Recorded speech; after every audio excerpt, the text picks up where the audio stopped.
Welcome, Matt. A pleasure to have you. I'm very excited to talk about all the things that you've done and created with Run Club SF. First question is who are you and what are you doing? I gave a little bit of a taster, but for those listening and watching, please introduce yourself. Yeah. Well, thanks for having me. I'm Matt Forsman, also known as Marathon Matt, Coach Matt, M&M. I've been leading the charge for Run Club in one way, shape, or form since about 2007, 2008. So, yeah, I've been at the helm for a while. Impressive. Very impressive. Yeah, nearly 2 decades. Indeed, I'm kind of like the Gandalf the Grey of the San Francisco Bay Area. What are you going to do to celebrate for your 2 decades? Good question. Fortunately, I've got a couple more years before I have to nail down all the details, but probably something running related, I'm thinking. I love that. That makes sense. Track straight for you. I perhaps you don't have a clear answer to this because I feel like people ask this question and you're like, I don't know, sometimes it just emerges. But is there a particular moment or genesis story of how you began and why? Yeah, that's a great question because the truth of the matter is this wasn't something that was planned or premeditated at all. Um, I originally started out with Marathon Matt personal coaching for runners. The idea back then was solely to work with individuals who had really aggressive goals or had, sort of an idiosyncratic schedule that didn't enable them to attend a conventional running club or a training program. And I found out very quickly when I started doing that wasn't quite enough. And right around the time that I was realizing that wasn't quite enough, I had a friend who was doing some grassroots marketing for Fleet Feet Sports on Chestnut Street in the Marina, which unfortunately isn't around anymore, but they wanted to launch a half marathon training program and they needed a coach. Um, I was a bit dubious. I was a bit skeptical initially because there already were numerous large, well established running clubs and crews in San Francisco. And I really wasn't sure what we could provide that wasn't already being provided. But I figured I would give it a shot. And our first season, we had 35 people, and it was very well received. We launched a second season and had 70 people. Our third season, we had 110, and just kind of ran with it from there. Run with it. I see what you did. I see what you did there. Amazing. You mentioned something about not knowing what you would offer compared to other clubs.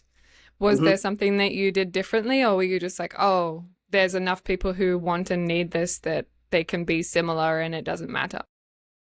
I think back when I started doing this, there were a couple of training fundraising programs that were just massive.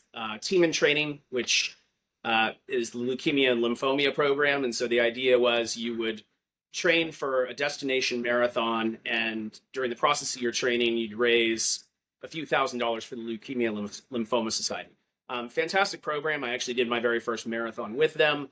Briefly considered acting as a captain or a coach for them, but the big wrinkle was they still expected you to fundraise, and I just wasn't really comfortable asking many of the same people who had already hit up to help me up the first time around. So with the program that I was doing with Fleet Feet, which eventually became Run Club SF, people were just paying like a flat fee to train, to participate. So it was actually a great option, a great alternative for the people who had done team in training or done the National AIDS Marathon training program. That was another big training and fundraising program back then. For people who wanted to continue to run and wanted to have a community, but didn't necessarily want to fundraise. And it turns out that we were really onto something, as evidenced by the number of people who ended up joining. Amazing. Cool. Sounds like a big experiment that you were like, oh, cool. Okay. This is actually a thing. Yeah. Well, I studied sociology in college and I've taken a lot of psychology classes. And there was a period in my life where I was contemplating becoming a therapist. So there was a lot about this experience that was just sort of innately fascinating to me. I mean, each season was sort of a culture study onto itself. I would see people who would return season after season, and every season I would see new cast members, so to speak, who would jump on board, and maybe they were new in town, maybe they had always wanted to try training for a half marathon. I've never gotten tired of it because you always have a new cast of characters and a new set of stories to kind of explore. Um, yeah, it's been a wild ride. Hmm. So cool. Amazing.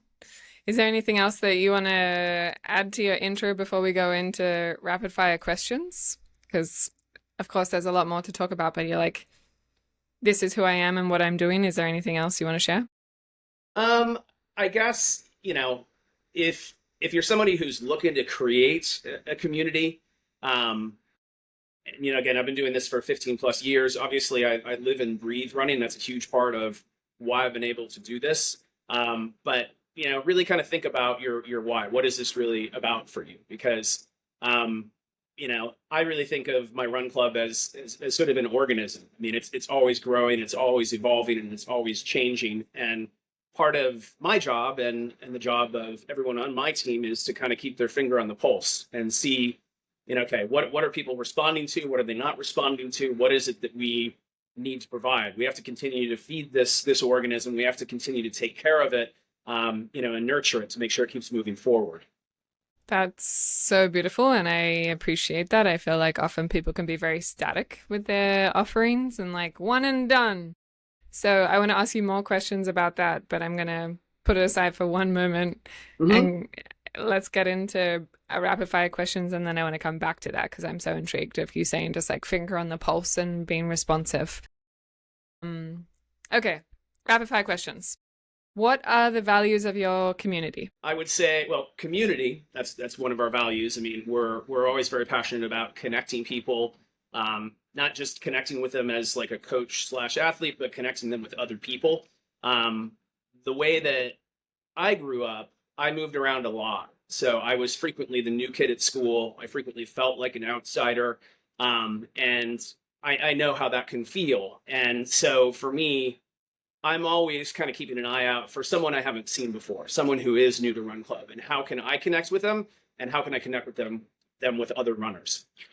So community, I would say for starters, positivity, and I wouldn't say we don't come into Run Club with sort of this Pollyanna attitude of like everything's good, it's all good, but I mean ultimately we're here to help people in whatever way we can, and most of the time that's in the context of running or training, helping them achieve a running related goal.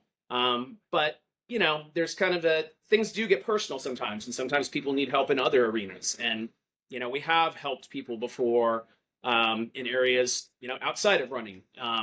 We refer to them to experts. Obviously, I mean we're not experts in everything, but ultimately being positive and supportive and being present for our runners. Hmm. And then I would say, thirdly, uh, it's really having fun. I mean, I think running for a lot of people, they almost think of it as punishment. You think about your first experience with running as a kid. It might have been in gym class and you misbehaved or you did something wrong. And so what do? They make you run laps as punishment.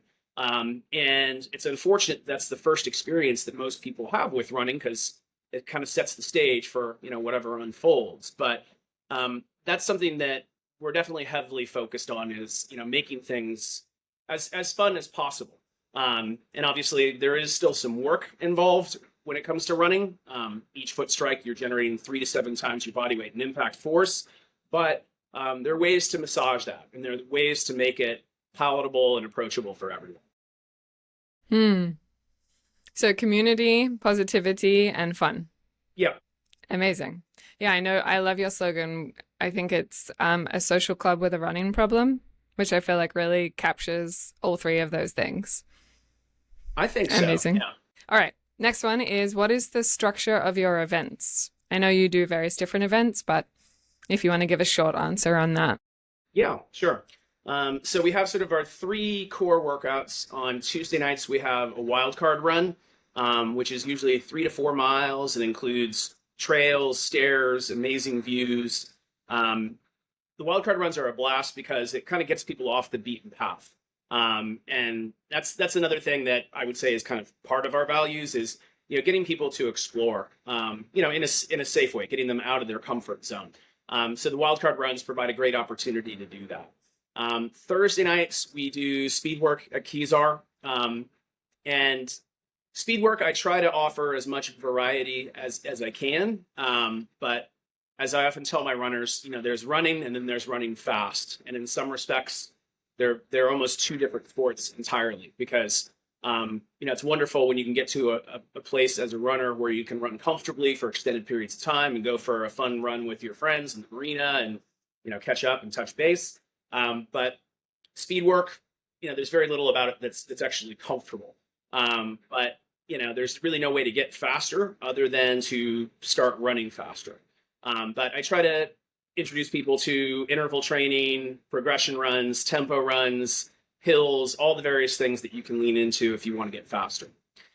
Saturdays, that's kind of the main event. Those are our adventure runs, which I would generally characterize as sort of an amped up version of our wildcard runs. They're a little bit longer. They might include some more trails, some more hills, some more stairs. But they're a lot of fun. We usually have beverages and snacks at the finish. We're usually collaborating with local businesses, so they're extending folks a special discount on brunch or shopping or whatever it is. Hmm. But high level, those are sort of our core workouts. And then we do have a strength workout that we host on Wednesday nights at Kezar. And Coach Toby, who leads the charge on Tuesdays for our wildcard runs, he hosts a Friday morning trail run. So Wow. when people sign up, in theory, they could be doing something 5 days a week. Y'all are busy. I'm impressed. Fortunately, it's not just me. I know. That's one of the questions is what is the structure of your team? And I'm like, sounds like you have a really solid team that is reliable and as you're talking about, just like responsive to what people's needs are and how to like actually support people in what they want. But I'd love to hear like what is the structure of your team and how has that developed over the years? Yeah, that's a great question because it's evolved quite a bit in the past nearly 20 years. Back in the day, I was running every Tuesday, Thursday, and Saturday. I led all three of the workouts and typically was actively engaged in each of those workouts. But as the group grew to 75, 100 people, obviously things change, and the experience has to change for runners as well as the coaches and captains. So right around the time that we hit that 75 to 100 mark, I was bringing some more coaches and captains on board to support people, in whatever way that we could. So our current team structure, Coach Toby, he leads the charge on Tuesday nights for wildcard runs. That's kind of his baby. Wednesday nights, we have a dedicated coach for strength. Thursday nights, speed is kind of my wheelhouse. When I was a serious runner, that's all I was really ever interested in was posting personal best. How can I run a little bit faster? So that's really my focus. Fridays, Toby does his trail run in the Marin Headlands. And then Saturdays, I lead the charge for our adventure runs. But I also, on Saturdays, we'll have 2 to 3 additional coaches and captains that are out there on the course, marking the course, trying to stay connected to folks as much as possible. As I affectionately refer to it, herding the kittens. Relatable. I get that. You said that it's changed a lot over the years, and I'm curious. I hear a lot from community builders that they get to this point where they realize, oh my gosh, I'm doing everything and I don't know how to delegate. And there's people who are really interested in helping, and I don't necessarily know how to involve them because it feels more work to begin with. Do you have any thoughts or insights on how you made that transition? Yeah. Well, as I mentioned back in the day, I was the one who was leading the charge on Tuesdays, Thursdays, and Saturdays. And part of what happened in the first year or so of Run Club is we discovered people wanted to be social. They wanted to do more than just run. And I sort of became the social director as well, which was interesting. I never had planned on doing anything like that, but I found that I ended up being the person who was leading the charge for the social events and kind of acting as the host / MC.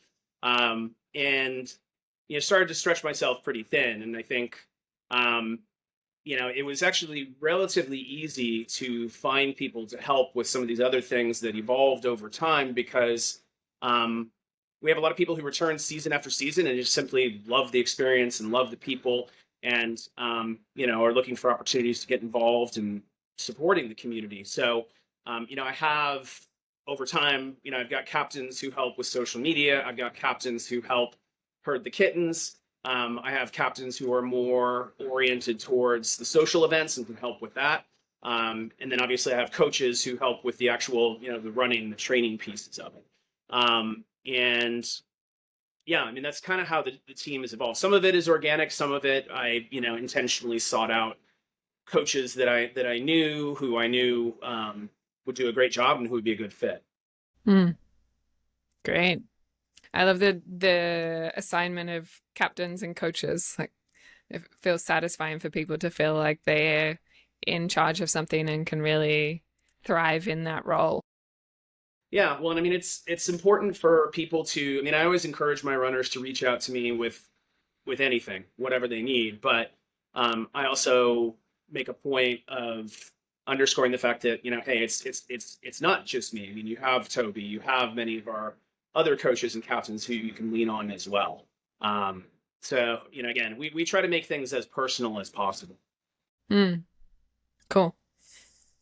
That's actually a nice connection talking about personal as possible. Is how do you communicate with your community during the season? So we have a weekly update email that we drop on Mondays, and then we have a weekend update that we drop on Thursdays. Independent of that, we do have Slack.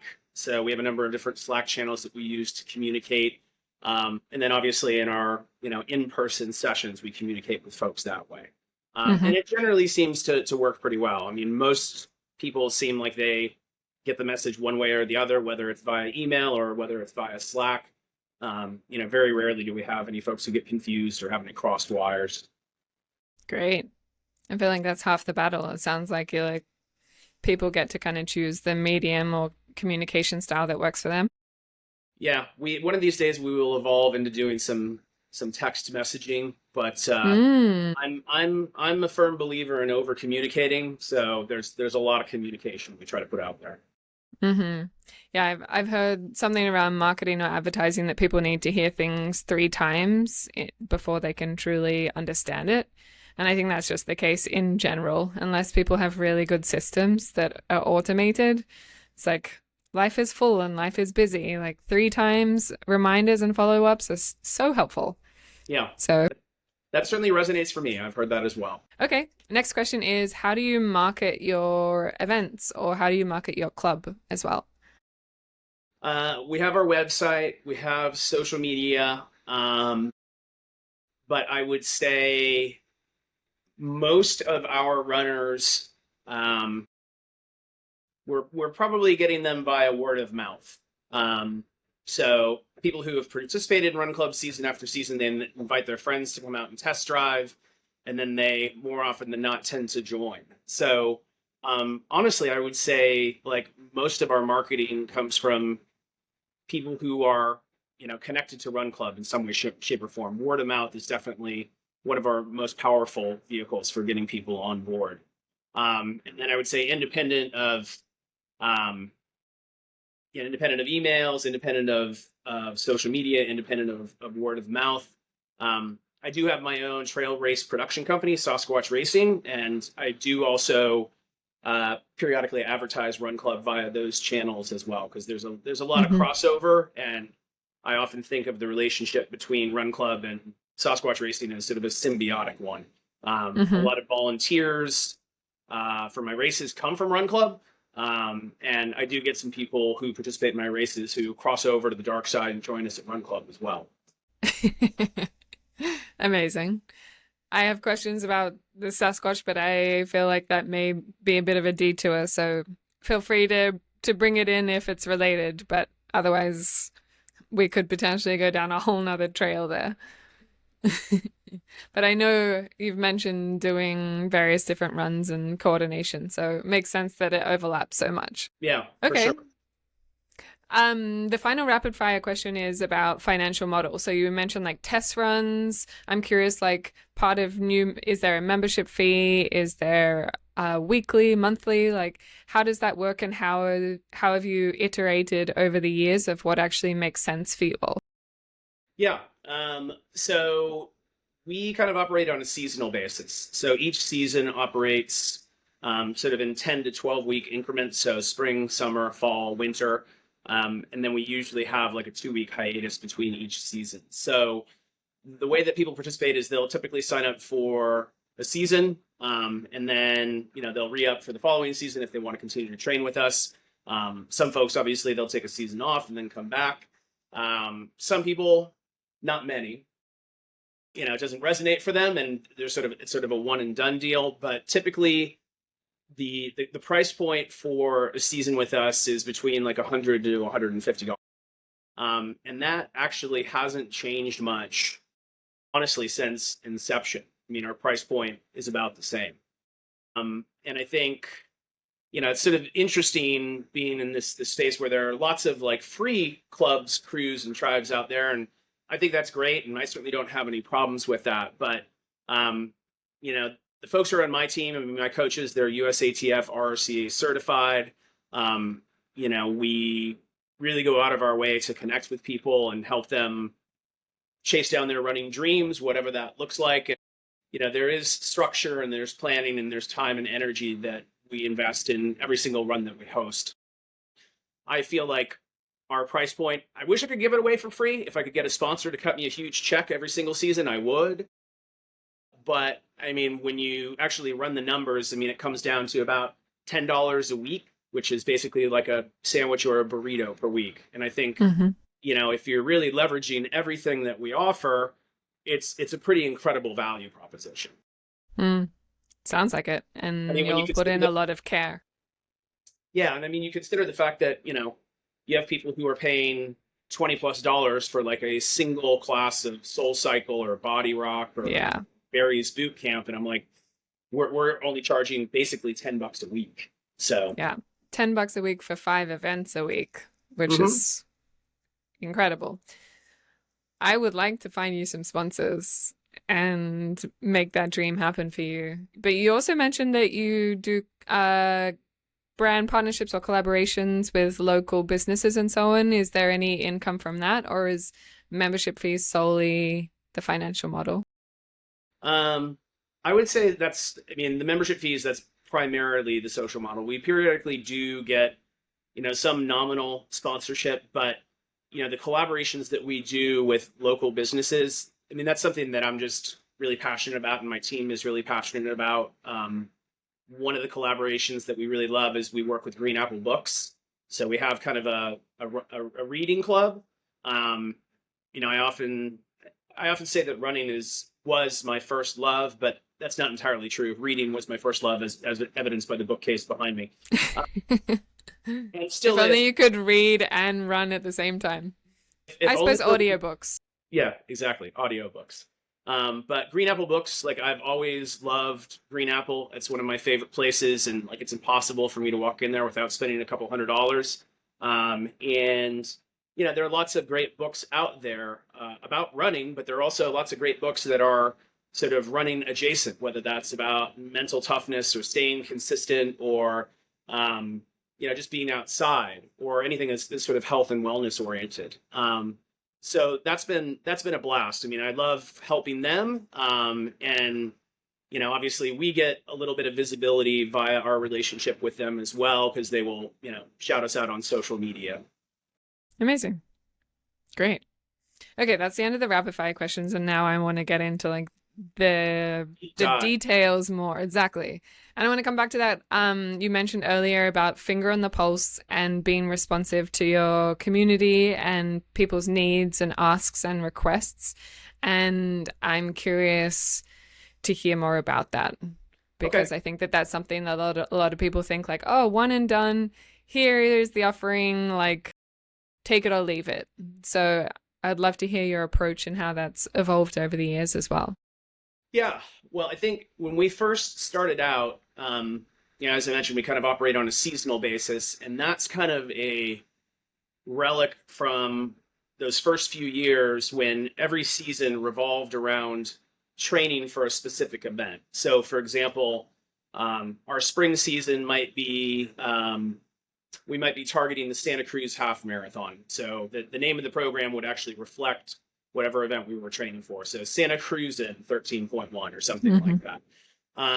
And after several years, I began to notice more and more that people were joining who had no interest in participating in that event or training for that event. They were solely there to like just be a lifestyle runner basically and to connect with other people. Um, so over time, Run Club really evolved into less of a training program and more of kind of this social club with a running problem. So our workouts are much more kind of focused on connecting people and accessibility. So while we do offer runs that are challenging for those who want to run farther and who want to run faster, um, we're very much thinking about that person who's running for the first time or who's just running casually and recreationally. Mm.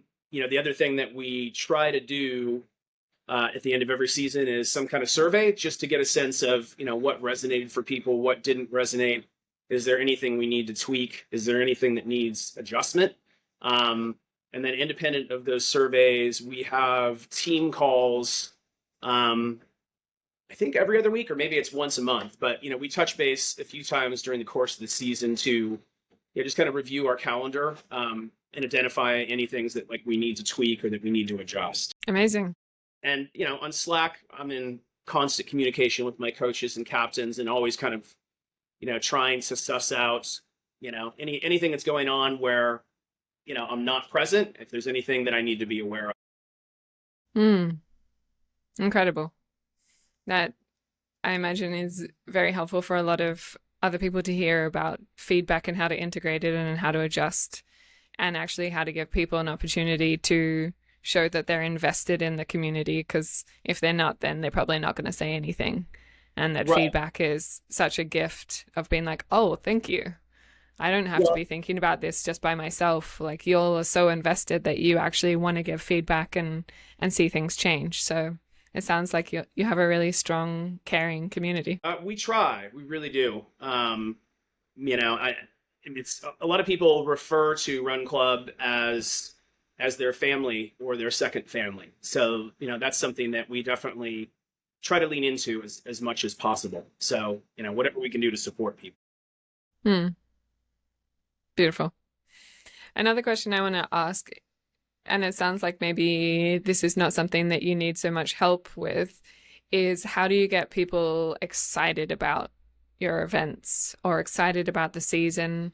And I imagine there's like a lull where during the year, there's some seasons that are just always repeatedly a larger attendance and some that are lower, or perhaps there's a very unique challenges for you and the club about like how do you get people excited about signing up or just like consistently turning up to events and actually committing to their training as well. Yeah. Um, I think one of the things that we've leaned into a lot in the past year or so, are our collabs. I think that Green Apple is one of them, but we've also done collaborations with Patagonia and with Fellow Coffee.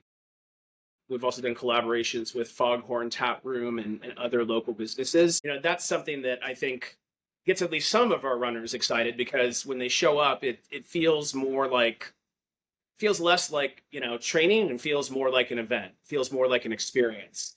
And as someone who again, when I'm not leading the charge for Run Club, I'm typically working on one of my own races, or I'm doing work on larger road races. And I try to lean into that experience with Run Club, and I really like trying to provide something that is more of an event like experience. So when you're showing up today, you're not just showing up and running a few miles with Toby and some of your friends.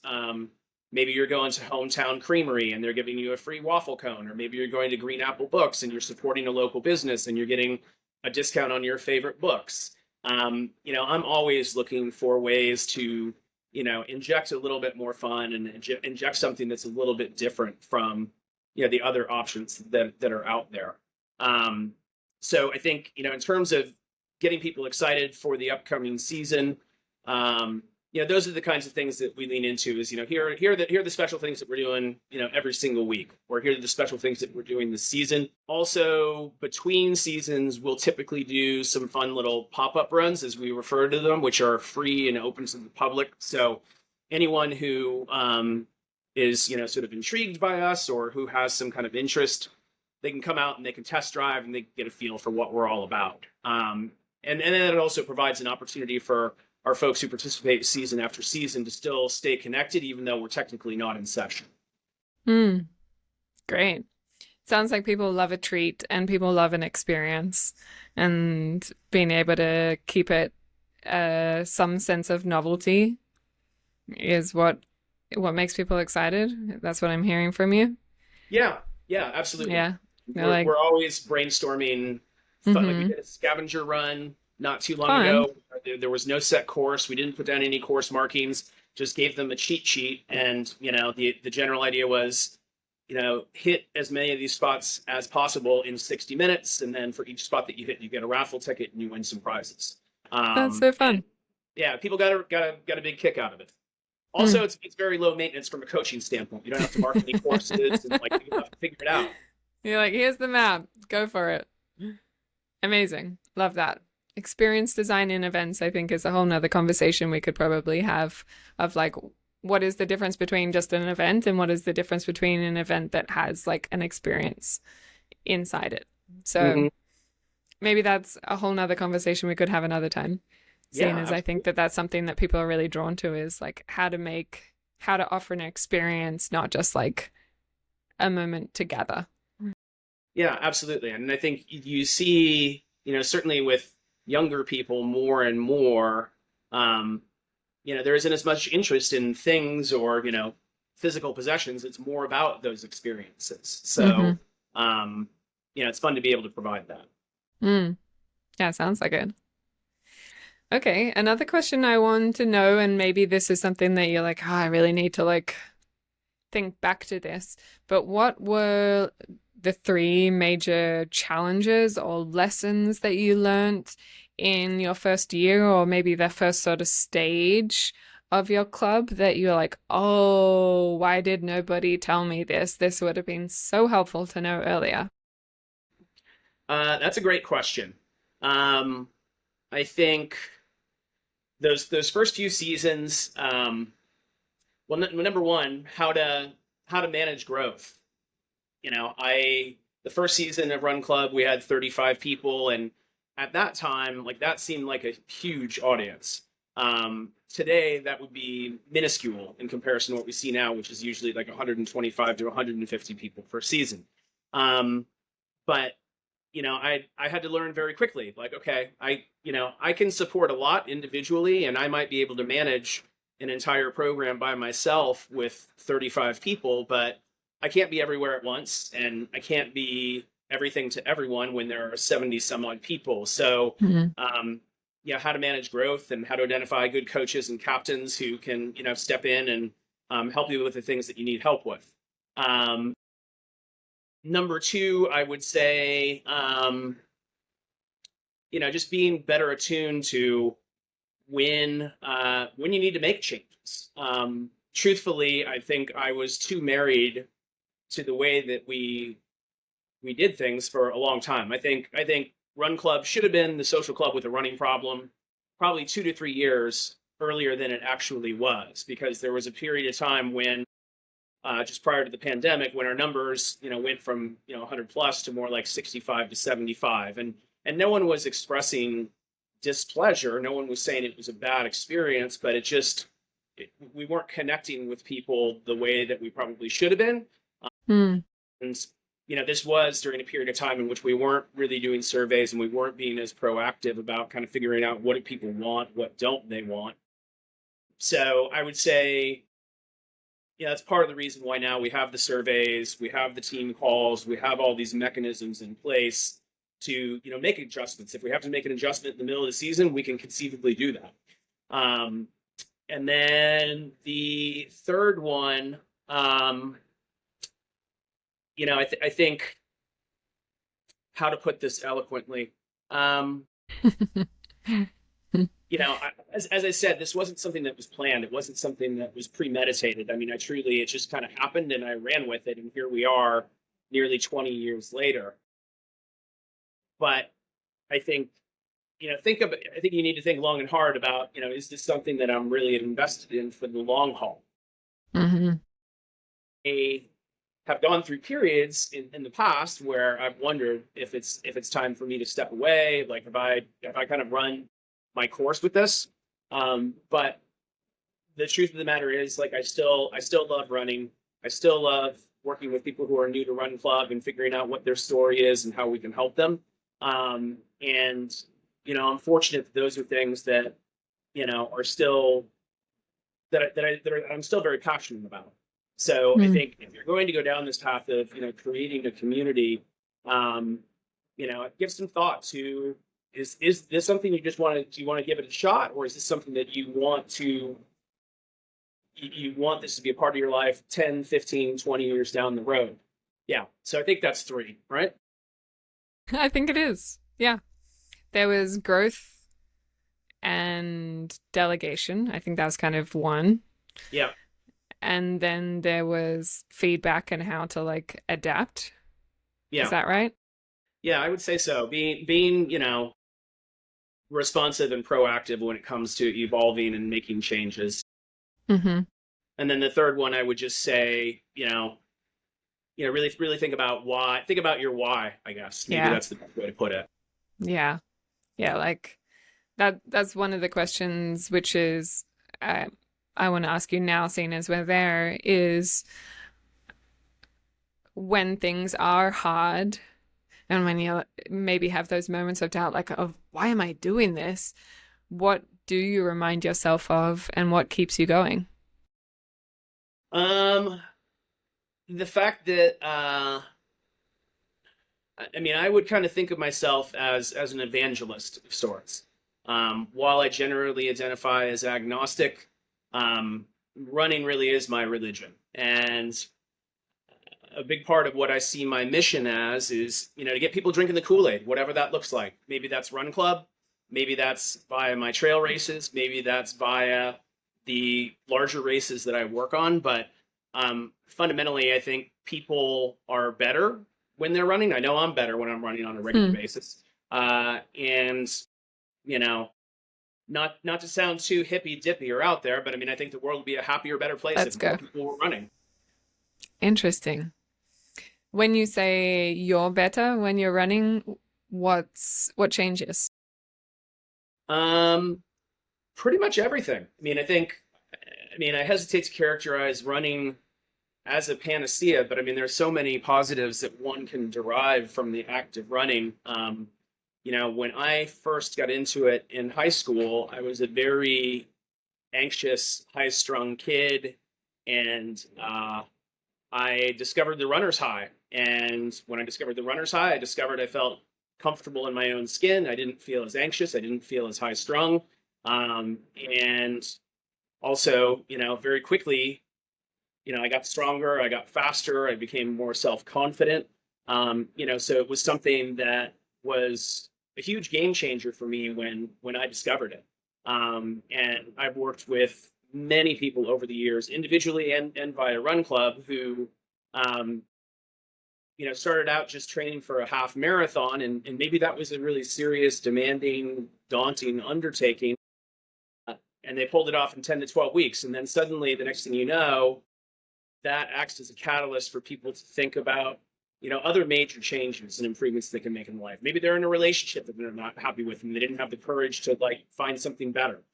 Maybe they, hate their day job, but they're worried that they're not going to be able to find something better. Well, now they have something that they can point to that they've done that they thought was challenging, and like, okay, if I can run a half marathon, if I can run a marathon, I can do difficult things in other areas. Hmm. Hmm. Beautiful. I can really see and feel your why and what keeps you going, and that you've experienced it for yourself and you've seen it again and again in others. And that must be so satisfying and affirming. Well, I think it's, the original question was, what do you do during those difficult and challenging times? And I think Hmm. you know, again, not to say that I'm a priest, but I mean, I do think of it as a calling in many Uh, respects. Uh-huh. So, um, in those difficult moments, I think about all of the positive things that myself and my team have done directly or indirectly. Um, and sometimes you encounter people who you really don't even you didn't even realize you touched them and you impacted them in such a powerful way. Um, and that's a really cool thing to be a part of something. So cool. Maybe you need to rebrand from Run Club to like Run Cult or something. Food for thought. That's my feedback at the end of the season. Put it into the form. Just hack into your system. Coming back to basics, Hmm. because sometimes I think we can be like, oh yeah, I've done this for so long that let's talk about like the high level things, but really coming back to those basics of things that may be really helpful for people to hear is what is 3 tips for how to run an excellent event? Well, I would say number one, be very clear about like what the event actually is. Um, Obviously, I mean, I'm thinking in the context of running events. How far are you running? So, a course map, a course description, elevation profile. Having clarity around what exactly the event is, being clear around, like who can participate in this event. I think that's another thing too. Is a running event obviously is different from a concert or a DJ set or something like that. Uh, we're always trying to make things as accessible and as inclusive as possible. But like for Run Club, what we typically say to folks is, the only real requirement is, we ask that you're able to cover at least 2 miles at 12 minutes per mile. Mm-hmm. And that's kind of a loose requirement. The only reason why we really put that out there is because most of our runners kind of fall between 10 to 12 minutes per mile with their pace. And again, we want to connect with people. We want to connect people with other runners. And if somebody is running 13 minutes per mile and they're running by themselves, by and large, that isn't the best experience. Mm, So I think having clarity around like what the event actually is, how people can connect with that event. Like, okay, this is an event that will work for you. You may not be a serious experienced runner, but you don't necessarily have to be. Um, and then the third thing I would say is, just executing the event. Having the timeline, sticking to the timeline, making sure that you deliver what it is that you promised. And then I would say, tying up loose ends. Making sure that people were happy with the event. If they weren't happy with it, like what can you improve? What can you make better? Um, and just keep iterating along those lines. But those are sort of the things that come to mind when I think about creating an event. great. So helpful. Thank you. You've only done 1 million events, so I'll take your word for it. I've done a few. The next question, which it sounds like we've talked a little bit about this, but I want to ask you really explicitly in case there is anything else, is how do you grow and scale your community and your club while not making more work for yourself? um, yeah, I mean, we have talked about this a little bit, but I think it's a matter of identifying um, a solid team. So Coach Toby, who handles our wildcard runs, he's fantastic in that role for a variety of reasons. But he loves creating fun, unique, different courses that a lot of people have never run before. And he made it a project of his years ago to run every single street in San Francisco. So Wow. there's no one else I know of.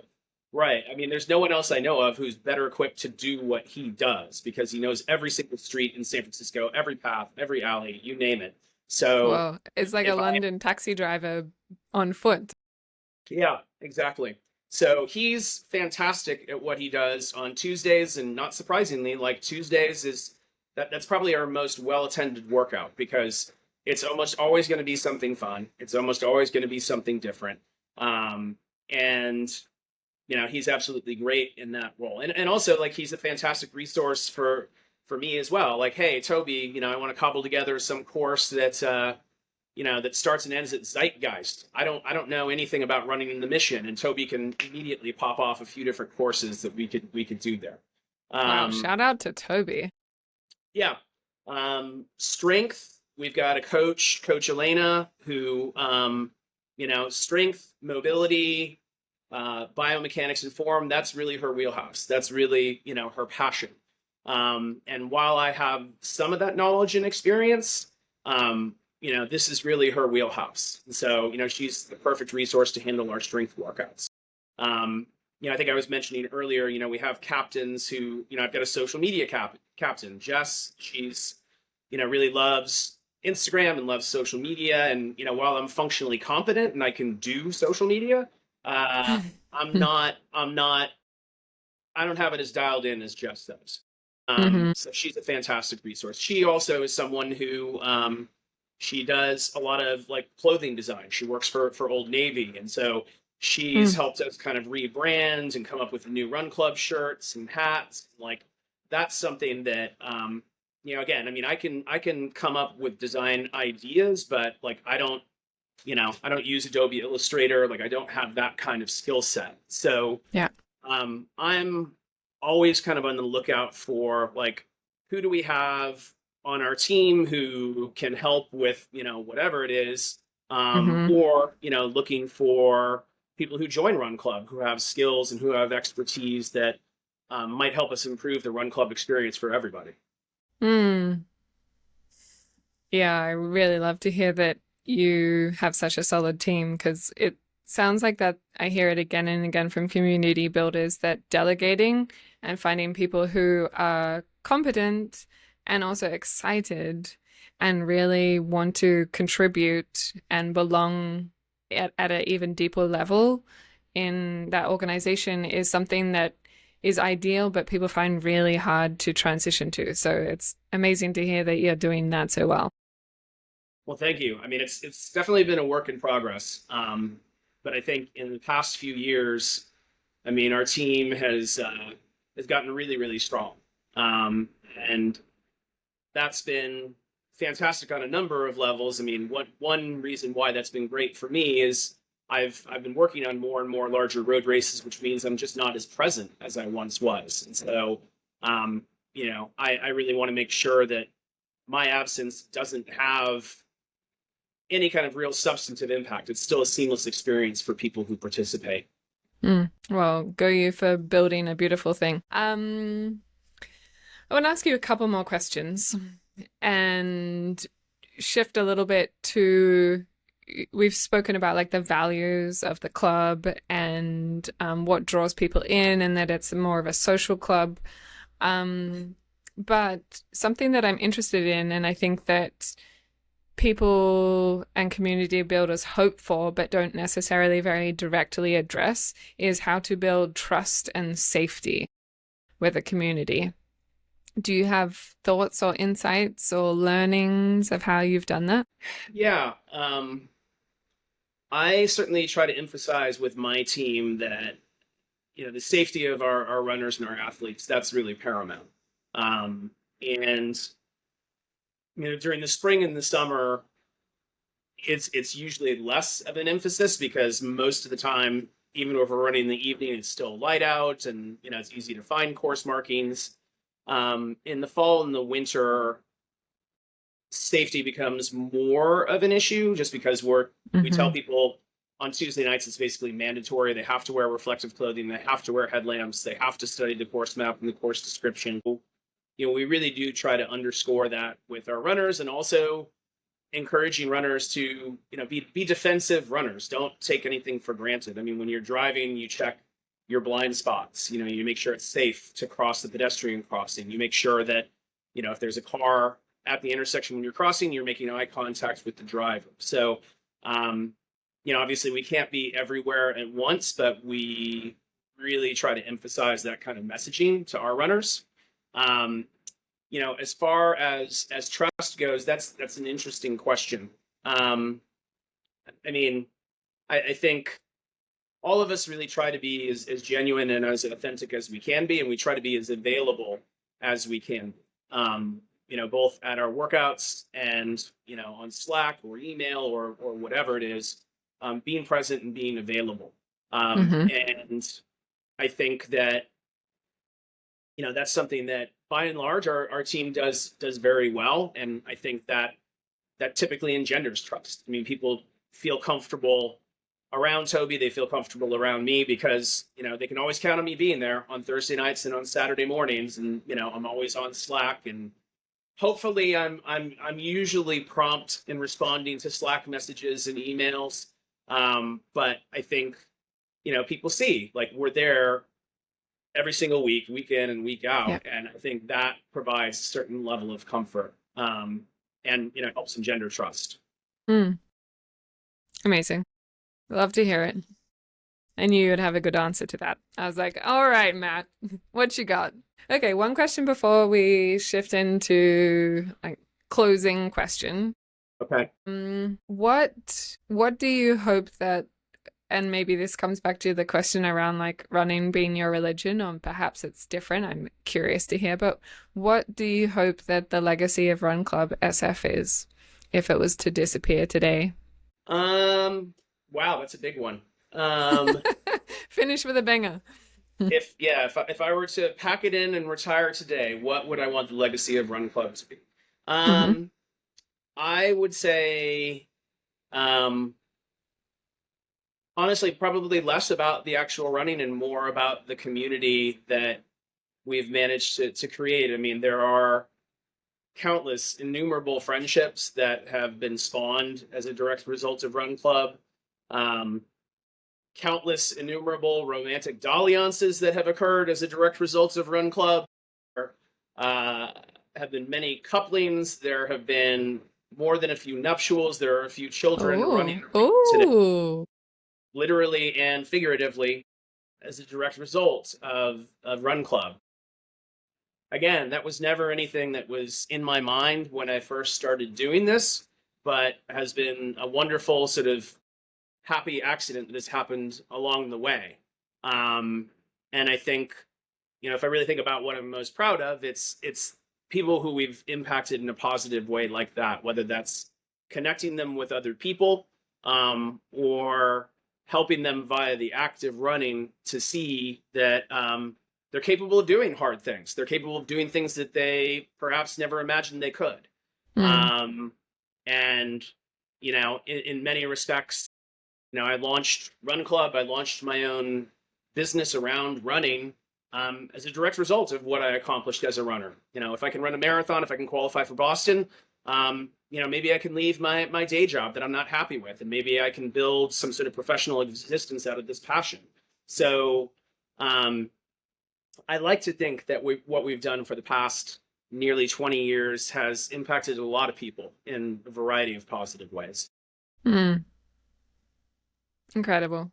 That is a true legacy.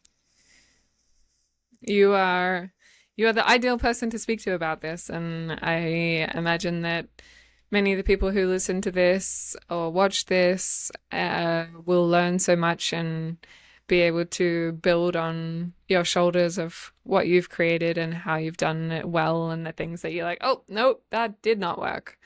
So thank you for your generous sharing and insight and being willing to have this conversation.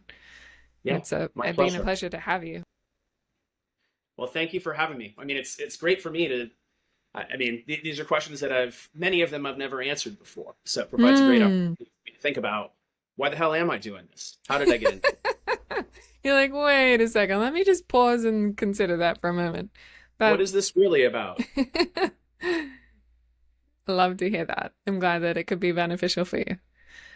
I suppose the last question is there anything that we haven't spoken about that you're like, wait, no, I want to share that and that would help this feel complete, or are you satisfied? Let's see. Is there a closing thought that I can share? I think we talked a little bit about sort of identifying your why. Like why do you want to create a community? Why do you want to create a club, a tribe, a crew? And I would say, I think of everything particularly if you're invested in this for the long haul, that's something to really consider is, why are you doing this? Are you doing this because you want people to run more? Or are you doing this because you're trying to connect people? And I think in this day and age when there are literally like 101 different flavors of run clubs, crews, and tribes, it's perhaps more important than ever to think about like, okay, what is this about? There's the non-binary run club, there's the anti-racist run club, there's just, run club SF. So, and I think, there are a million different ways for people to connect to the active running and the people who do it. But if you're going to create a community, I would really lean into who is this community for and what is it really about. Mm. And I think if you have that relatively clear in your mind, that really is kind of your true north. So when you find yourself in, God forbid, a difficult space, you're not really sure how to proceed, you can go back to that. Well, this is really what it was about. And Mm. this is still who we're trying to connect with. This is still the kind of community that we're trying to build. So how do we evolve? How do we continue to do that? That's a beautiful note to finish on. Thank you so much, Matt. Such a Yeah, pleasure to hear more about Run Club and all the things you've done over the nearly 20 years. Incredible. it's been a few. Yeah. Just a few. Yeah. Well, thank you. Yeah, absolutely. Thank you. Okay. Talk to you later.